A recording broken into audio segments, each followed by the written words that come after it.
ఓంకారార్ణవబిందుహృదయం ఓంకారవ్యక్తాకృతిం శ్రీరమ్యాకృత విశ్వరూపవిభవం లోకైక సమ్మోహనం. మార్గశిర శుక్ల ఏకాదశి, అది మోక్షద ఏకాదశి. మాసానాం మార్గశీర్షం అని ఈ మార్గశిర మాసంలో వచ్చేటువంటి ఏకాదశిని మోక్షద ఏకాదశిగా వర్ణిస్తారు. గతంలో చెప్పినట్టుగా ఏకాదశి వ్రత విధానం చాలా విశేషమైనది.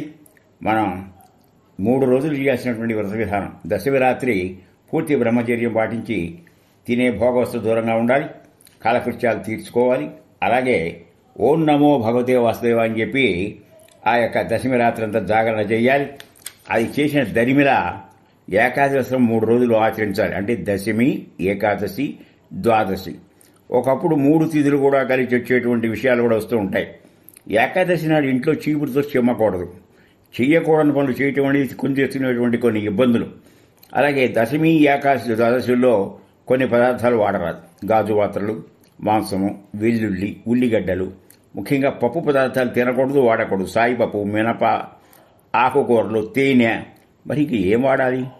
అధిక జలపానం కూడా చేయకూడదు. వ్రతానికి ముందు రోజు దశమి నాడు కొన్ని వాడచ్చు. అవేంటంటే అవి పవిత్ర పదార్థాలు: గోధుమ, బార్లీ, పెసలు, సైంధవ లవణం, మిరియాలు, ఆవు పాలు. ఒకసారి భుజించవచ్చు. ఎప్పుడు? ద్వాదశి రోజున. అలాగే క్యాబేజీ, బీట్రూటు, దుంప, పాలకూర ఇలాంటివి కూడా సేవించవచ్చు. మామిడి, ద్రాక్ష, అరటిపండు, బాదం పప్పు, పిస్తా అవి కూడా తీసుకోవచ్చు. అయితే ఈ వ్రతాల్లో చాలా ముఖ్యమైనది జాగరణ చేయమంటే భగవన్నామం జాగరణ చేయాలి. కానీ కేవలంగా పరనిందలు, ఏదో గోష్ఠి మాట్లాడటం, ఇతరులను మోసగించడం, అబద్ధాలాటం చేయకూడదు. ఈ రకంగా ఏకాదశి వ్రతాన్ని చెయ్యాలి. ఇప్పుడు అనేక ఏకాదశి, ఈ మోక్షద ఏకాదశిని గురించి మనకి శ్రీకృష్ణ భగవాను యుధిష్ఠిరుడు ఏమడిగాడు? ఈ ఏకాదశి ఒక కన్య కృష్ణుడితో యుద్ధం చేసిన వాడిని జయించడానికి ఆయన గుహలో పడుకుంటే మొత్తానికి ఆవిడొచ్చి వాడిని చంపింది. వరం ఏదన్నా కోరుకోమన్నాడు నన్ను చేసిన సహాయానికి. నా పేరు ఒక తిథి ఏర్పాటు చేయి, ఆ తిథి కన్నా ఉపదేశించిన వాళ్ళకి చాలా ఇబ్బంది అని చెప్పారు. చాలా ఇబ్బంది లేని పరిస్థితిని ఏర్పాటు చేయమని చెప్పారన్నమాట. ఇకపోతే ఈ మోక్షద ఏకాదశి మార్గశిర మాసంలో శుక్లపక్షంలో వస్తుందని చెప్పాం. ఈ మార్గశిర మాసంలో శుక్లపక్షి ఏకాదశి వర్ణం చేస్తున్నాం. ఈ వ్రతాన్ని పాటిస్తే వాజపేయి యజ్ఞం చేసినంత ఇదిగా ఏర్పడుతుందన్నమాట. కనుక ఇందాక చెప్పినట్టుగా దశమి, ఏకాదశి నియమాలు పాటించడం, మరి మోక్షం కావాలి. దీని కనుక ఉన్న కథకం ఏంటంటే, ఇది వైష్ణవులు అంటే అదొక శాఖ వాళ్ళు కాదు, విష్ణునారాయణ ప్రత్యేకంగా ఆరాధించేవాళ్ళు. వాళ్ళు ఒక నగరం ఉంది, చెంపకం అనే రమణీయ నగరం ఉంది. అక్కడ వైఖాసనుడు అనే రాజు ఉన్నాడు. సరే, కన్నబిడ్డల వలె పాలిస్తున్నాడు. ఒకరోజు ఆ రాజుకి స్వప్నంలో తన తల్లిదండ్రులు నరకంలో ఉన్నట్టు కనిపించింది. మరి సుపుత్రుడు ఏం చేయాలి? పుత్రుడు అంటేనే పున్నామ నరకాన్ని దాటిచ్చేవాడు కదా. ఆయన ఆశ్చర్యపడి ఈ యొక్క స్వప్న వృత్తాంతం సభాసదులకు తెలియజేస్తే వాళ్ళందరూ మా తల్లిదండ్రులు ఏమిటోనయ్యా విపరీతంగా ఏడుస్తున్నారని నరక బాధలు భరించలేక ఏం చెయ్యాలి పుత్రుడుగానే అని చెప్తే, అప్పుడు ఇక్కడ కొంచెం దూరంలో పర్వతముని ఆశ్రమం ఉంది. ఆయనకి అన్నీ తెలుస్తాయి, భూత భవిష్యత్ వర్తమానాలు చెప్పగలడు. ఆయన వద్దకు పెడతాం, ఏదో ఒక ఉపాయం చెప్తాడని చెప్పి రాజుగారిని అక్కడికి తీసుకెళ్లారు. తీసుకెళ్తే అతను ఏం చేశాడంటే ఇదంతా విని ఒక నిమిషం ధ్యానావస్థలోకి వెళ్ళాడు. ఆ ముని వెళ్లి ధ్యానావస్థలో చెప్పాడు, మార్గశిర మాసంలో శుక్లపక్షమునందుల ఈ ఏకాదశిని మోక్షద ఏకాదశి అంటారు. సశాస్త్రీయంగా విధానం ఎలా ఉందో వ్రత విధాన కల్ప పుస్తకంలో చూసి ఆ పుణ్యం ఆచరించు, దానాలు అవి చెయ్యి, మీ తల్లిదండ్రులు నరకం పోతుందని చెప్పారు అని చెప్పాడు. అప్పుడు కృష్ణుడు యుధిష్ఠిరుడితో ఆ ఒక ముని మాటలను, రాజా, తిరిగి రాజ్యానికి వచ్చి మార్గశిర శుక్లపక్ష ఏకాదశి రోజున ఆ రాజు ఏ రకంగా చేశాడో ఆ పుణ్యం వల్ల తల్లిదండ్రులకి ఇది పోయింది, ఆకాశం నుంచి పుష్పవర్షి కురిసింది. కనుక ఎవరైనా కళ్యాణమైన మోక్ష ఏకాదశి వ్రతం ఆచరిస్తారో అన్ని పాపాలు వస్తాయి. ఇక మధ్యలో స్వర్గాలు, ఇతర లోకాలు కాకుండా సరాసరి నీకు మోక్షమే ఏర్పడుతుందని చెప్పేటువంటి విధి విధానపు కథే మోక్షద ఏకాదశి అని మనం గ్రహించాలి. ఇదే రోజు గీత ఆవిర్భావం, గీతా జయంతి అనేది కూడా జరుపుకుంటున్నాం. కనుక ఈ విశ్వావస సంవత్సరంలో ఒకసారి ఈ ఏకాదశి, ఈ సంవత్సరం మార్గశిర శుద్ధ ఏకాదశి వచ్చింది. దీన్ని గీతా జయంతి అంటారు.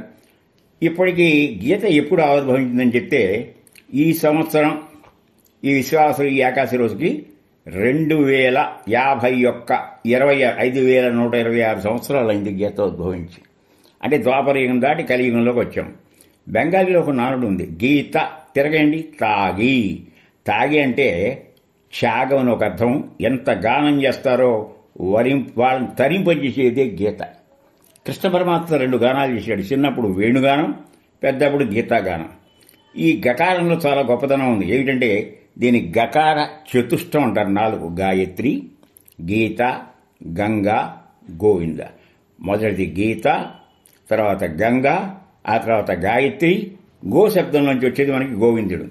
సరే, ఈ గీతను గురించి ఎంతగా చెప్తున్నారు కదా, దీన్ని చక్కగా పారాయణ చేస్తే మేము పొందేది ఏమిటి, ఈ రోజుల్లో ఏ పని చేసినా మాకొచ్చే ఫలితం ఏమిటి అనడం పరిపాటి, శోకరాహిత్యం, ఆనంద ప్రాప్తి. ఎన్ని జన్మలుతున్నామంటే శోకం వల్లే. శోకం అంటే ఏమిటంటే నాకు లేదు ఇంకోళ్ళకు ఉందనేదే కాదు. ఆ శోకానికి అర్థమే లేదు. ఎందుకు ఏడుస్తున్నాడో తెలియదు. ఆ ఏడుపు అనేటువంటి ఎన్ని జన్మల నుంచి వస్తుందో తెలియదు. మరి శాశ్వతమైన ఆనందం ఉండాలి. ఆనందం ఎలా ఉండాలి? తైలధారలే ఉండాలి. వర్షం పడితే కొంతకాలానికి పట్ట పట్ట టపట చినుకులు పడతాయి. తైలం కనుక పడితే ఒకే ధారలో పడుతుంది. సరే, దీన్ని బాగా గ్రహించినటువంటి మహనీయులు చాలామంది ఉన్నారు. మొట్టమొదట స్వామి వివేకానంద, బాలగంగాధర తిలక్, మహాత్మా గాంధీ. గీతాసారం మహాత్మా గాంధీ అయితే నాకు ఏ సమస్య వచ్చినా గీతలో ఒక విషయం చదువుకుంటే నాకు ఓదార్పిచ్చిందని చెప్పాడు. వివేకానంద అయితే భారతదేశ సంస్కృతి అంతా గీతలో ఉందని చెప్పాడు. ఇదే కాకుండా మనకు వరాహాంతర్గత పురాణం ఉంటుంది. అందులో భూదేవి ప్రశ్నిస్తుంది ఎవరిని? విష్ణుమూర్తిని. అసలే బాధలతో జనం మిట్టుముట్టులాడితే గీత గీత గీత అనమంటారు. ఈ గీతను చదవమంటారు, పారాయణ చేయమంటారు. ఎలా? భగవాన్ పరమేశేన భక్తిరవ్య విచారిణి ప్రారబ్ధం ఉద్యమానస్య కథం భవతి హే ప్రభు. ఓ ప్రభు, ఎలా కుదురుతుందంటే ఆయన తడుముకోకుండా చెప్పాడు.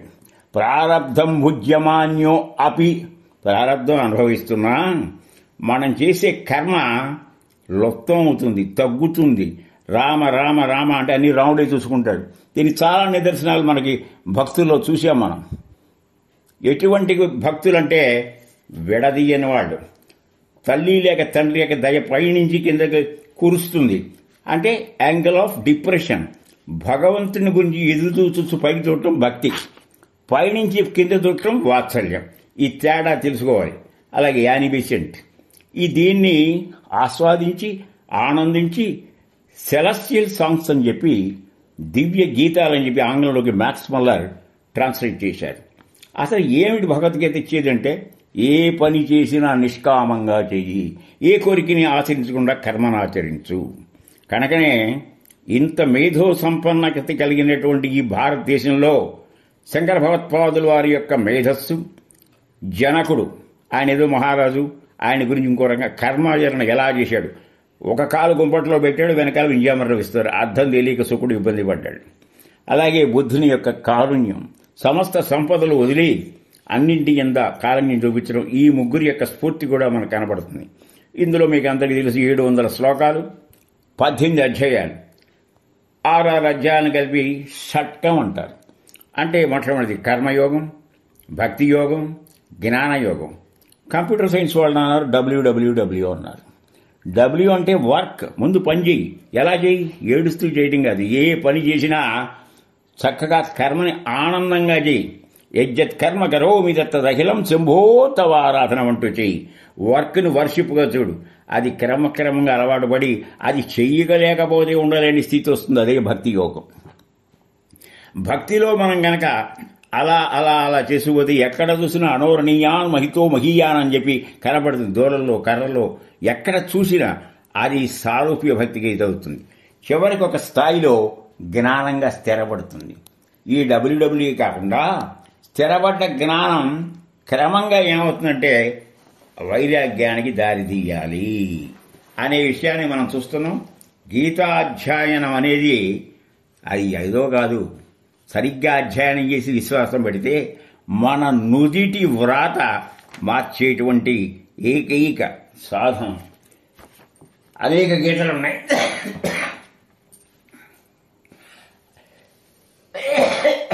అష్టావక్ర గీత, గణేష్ గీత, హనుమద్గీత, హంసగీత, కపిల గీత, వశిష్ఠ గీతలోనే మనకి యోగ వశిష్టం, జ్ఞాన వశిష్టం వస్తాయి.